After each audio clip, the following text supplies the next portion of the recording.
importante que entienda a quien le interese. Si no le interesan, pues invite también a que se salgan. Permítame un momento, diputado Gómez Gracias. Alcántara. Compañeras y compañeros diputados, sin duda alguna el tema que está siendo objeto de debate en este momento es de mayor relevancia no solo para los partidos políticos, sino para la vida democrática del país. Les ruego atentamente mantengan su atención en los planteamientos del orador. Gracias, presidenta. El sistema de elecciones que nuestro país sentó las bases para la alternancia, la pluralidad, la equidad en la contienda, la certeza en los resultados y la paridad en la integración de los órganos de representación popular, cumple este 2019 23 años de edad. La actual reforma electoral que se pretende aprobar responde a una lógica distinta a las anteriores, pues no tiene como origen conflictos electorales, sino que se funda en la exigencia social de austeridad en el gasto público para financiar a los partidos políticos. Nunca como ahora tal exigencia se había visto materializada y extendida a los diversos órganos de Estado y, sin embargo, hasta hoy no existe ningún régimen realmente democrático, un mejor instrumento de acceso al poder que no sean los partidos políticos. La reducción que se propone el día de hoy implica la transformación del sistema de partidos en entidades más pequeñas y eficientes. Reducir el financiamiento significará que los partidos pasarán de las masas y estructuras gigantescas a ser partidos de nicho y de perfiles, donde quien tenga un mejor acervo humano y haga mejor uso de las redes de comunicación tendrá una mayor ventaja.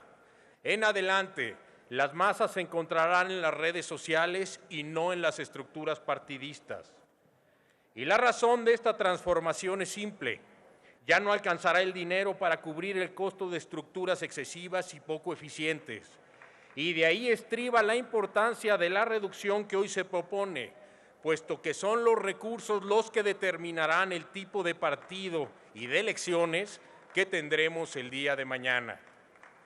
Reducir el financiamiento público partidista no solo debe ceñirse a un recorte presupuestal, sino que debe de estar secundado y soportado con un ejercicio de reingeniería constitucional y legal que blinde la entrada de recursos de procedencia ilícita o ilegal, que rediseña a fondo el sistema de fiscalización de los recursos públicos y privados, que implemente reglas que incentiven la total transparencia en la rendición de cuentas, que reformule la obtención y montos de financiamiento privado que los partidos pueden recaudar y sobre todo la forma en que habrá de garantizarse la equidad en la contienda electoral. Esta reforma debe de ir acompañada de un análisis a fondo sobre aquello que en la legislación secundaria debe modificarse, pues ningún esfuerzo de austeridad puede tener resultados positivos en la materia si no establecemos reglas claras en materia de fiscalización de los partidos políticos, si no reducimos las cargas burocráticas, si no regulamos de forma puntual lo que la autoridad debe entender como gasto con objeto partidista, si no garantizamos el debido proceso en la toma de decisiones de la autoridad administrativa, si no acotamos criterios garantistas que generan una profunda discrecionalidad de las autoridades jurisdiccionales, entre otras muchas.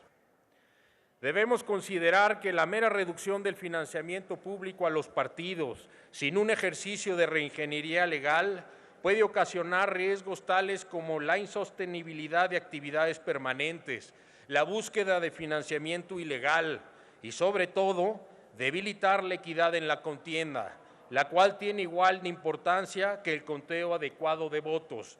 Ese fue el problema del 2006 y del 2012. La nacionalización de las elecciones en 2014 trajo como consecuencia la creación de leyes generales y es así como actualmente los partidos políticos, todos sin excepción, tenemos que hacer frente año con año, fuera de los procesos electorales, a gastos relacionados con una estructura orgánica robusta, pues de conformidad con el artículo 43 de la Ley General de Partidos, deben tener al menos 39 órganos internos a lo largo del territorio nacional y todos Para su funcionamiento deben contar con personal, infraestructura y recursos materiales mínimos. Es un falso debate creer que los partidos pueden tener de financiamiento privado un peso menos que el monto correspondiente al financiamiento público.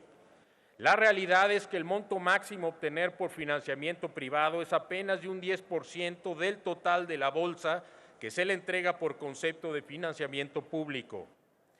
Indefiniciones conceptuales y cambios en los criterios jurídicos por parte de la autoridad fiscalizadora y jurisdiccional han generado cargas y multas que podrían llevar a la inactividad a cualquier partido. Por ello es indispensable replantear legalmente los alcances interpretativos de las normas aplicables por parte de las autoridades electorales para generar certeza y apegarnos al debido proceso en materia electoral. La materia electoral no es un ente aparte e independiente del marco jurídico general en derecho mexicano. La normatividad electoral no establece parámetros objetivos de ponderación del gasto, lo que provoca que los dictaminadores de línea ajusten sus criterios de valoración en un ambiente de discrecionalidad cambiante e incierto. La objetividad de la función fiscalizadora en materia electoral debe seguir la lógica del derecho positivo mexicano y de la teoría de las obligaciones, así como del principio de literalidad de las normas fiscales. En función de todo lo anterior, el Partido Verde no acompaña la propuesta de modificación que nuestra consideración, pues de aprobar la reforma en los términos que hoy se propone, se afectará de forma directa la equidad en la contienda, y con ello se distorsiona el sistema de partidos que, para bien o para mal, ha generado una alternancia en todos los cargos de elección popular, incluyendo transformaciones profundas como la que hoy encabeza Morena. Sin embargo, si vamos a reducir los recursos de los partidos, debemos replantear lo que se debe entender por equidad en la contienda. Por ello, presentaremos una reserva para que la distribución de las prerrogativas se haga de forma igualitaria para todos los partidos con registro, y para ello es necesario replantear la fórmula de financiamiento establecida en el artículo 41 de la Constitución, por lo que proponemos reducir 30% el valor diario de la UMA y pasar de la equidad en la repartición de prerrogativas a la competencia en condiciones de igualdad y sin distinción. Llegó el momento para que todos los partidos compitan con los mismos recursos y sea entonces el ciudadano el que con su voto valoren en igualdad de circunstancias, perfiles y propuestas. La forma original de distribución de las prerrogativas tuvo como origen garantizar la equidad en la contienda ante un gobierno hegemónico que organizaba también las elecciones en este país.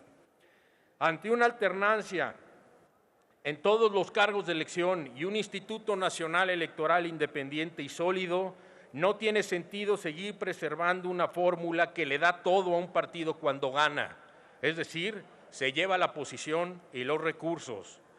Una distribución igualitaria nos permitirá que los partidos tengan los mismos recursos para armar estructuras internas, para promocionar el voto, y entonces sí, serán los perfiles y las propuestas los que determinen el voto ciudadano y no la entrega de dinero. Vamos a los números.